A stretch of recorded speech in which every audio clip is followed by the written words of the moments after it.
So good day everyone. So let's talk about the other factors that may affect intercultural communication. So another factors that may affect intercultural communication is individual personality. So individual personality refers to your distinct personality and self-preference as molded by the different contributing factors of your growing up years. So this distinct personality will dictate how you would communicate to other people. Good afternoon everyone, I'm Joshua Joseph. So what is proxemics? As was covered in the previous chapter, proxemics is the usage of distance or space when conversing with various individuals. Different people have different levels of tolerance for physical separation or distance during a discussion. If you were to look at the samples on next page, you would see that people from Middle Eastern nations are more at ease speaking to someone who is closer to them than people from Europe or North America. So here are the examples. Europeans and Americans. Their conversational distance is 20 inches. The Latin and Caribbeans preferred 14 to 15 inches. And the Arabians, their conversational distance is 9 to 10 inches. Monaco, Bangladesh, Korea, and Hong Kong residents do not require a lot of personal space due to their highly crowded nations. If a stranger inadvertently touches them, people would react differently in Japan, Iceland, Mongolia, and Sahara. When you are in a crowded space that you have little control over, such as train, elevator, or bus, you cannot apply the general principle of proxemics. And that's all. Thank you. Good day everyone, my name is Virginia Bacalso and our topic for today is about clothing and physical appearance. Clothing and physical appearance has always served as a richly revealing expression of difference in status, age, wealth, and sexuality.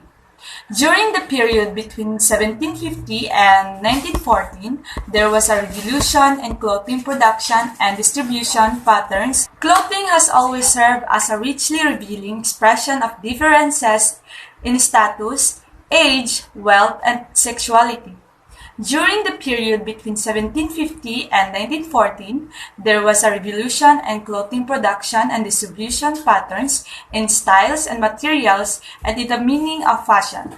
Nothing like the modern retail clothing business existed before the 19th century.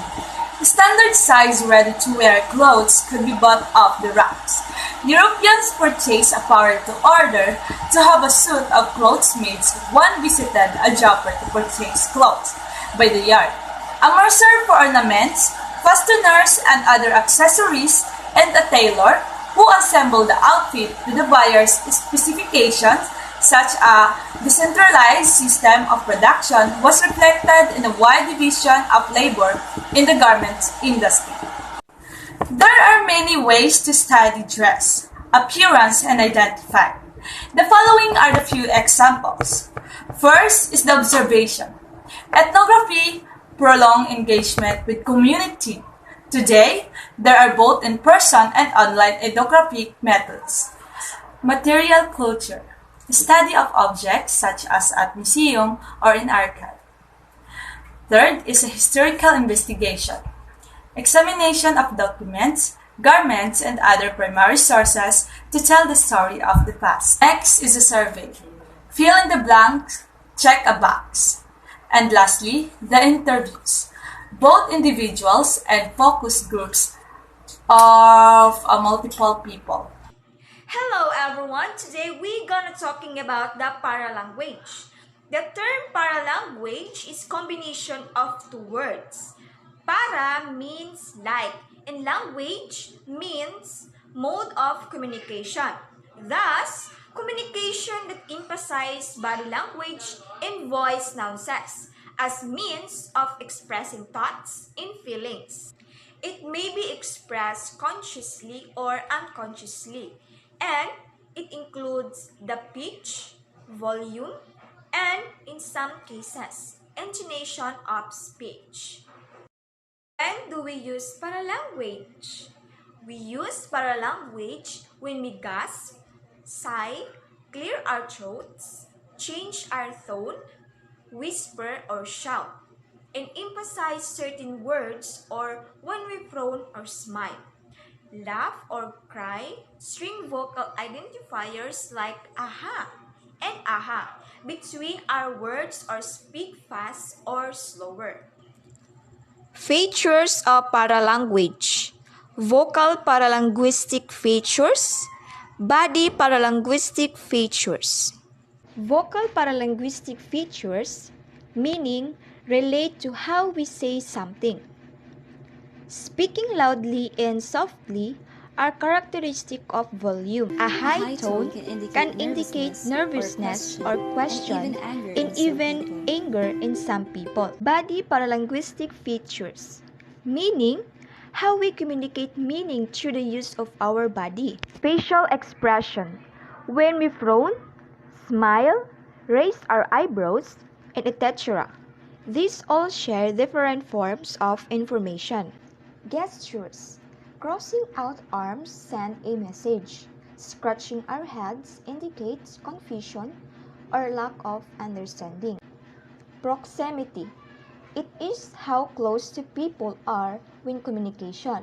The closer the two people are, the more intimate their conversation is. Posture. Slouching indicates laziness. When a person holds his head down, it is often a sign of inferiority. If a person stands with hunched shoulder, it sends a message as well. Facial expressions and eye contact is also a factors that affecting intercultural communication. Facial expressions refers to how we move our facial muscles to send messages.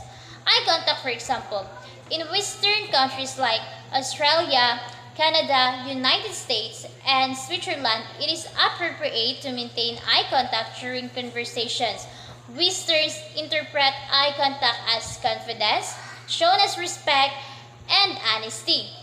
In Eastern countries like China, Japan, Taiwan, and Korea, maintaining eye contact during conversation is considered disrespectful if people involved in the conversation are of different position.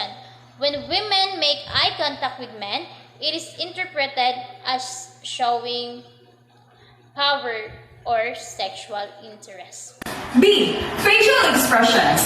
Facial expressions refer to the way you pull or contact your face muscles to send messages. The degree of facial expressions you have is determined by your culture.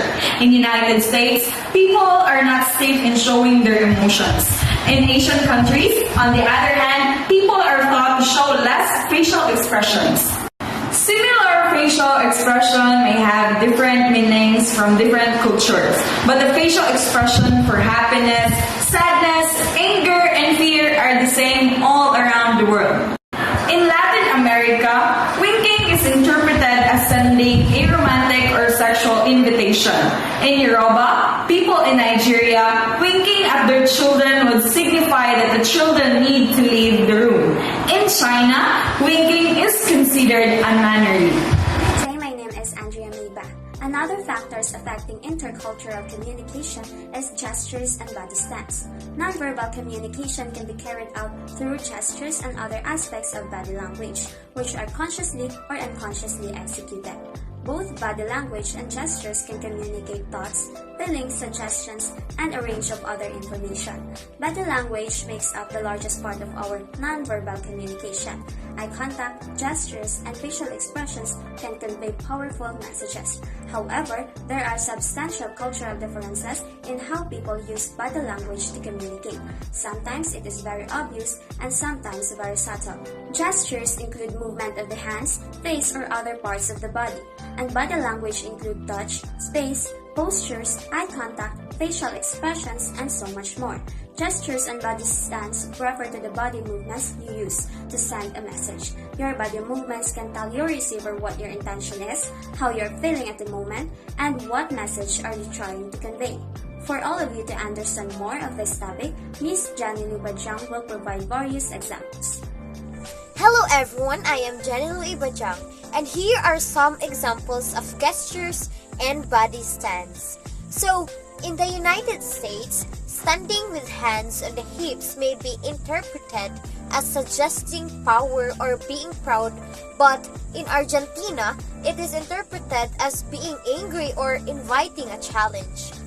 Next is, in most countries, sticking your tongue out is taken as a sign of mockery, while in Polynesia, this gesture is used to greet people. Next, in America, pointing with the index finger is acceptable, while in some Asian countries, it is considered impolite and rude. Next is, in Western countries, doing the handshake to say thank you, hello, or goodbye is acceptable, while in some Asian countries, they do not do the handshake, but they bow their heads instead.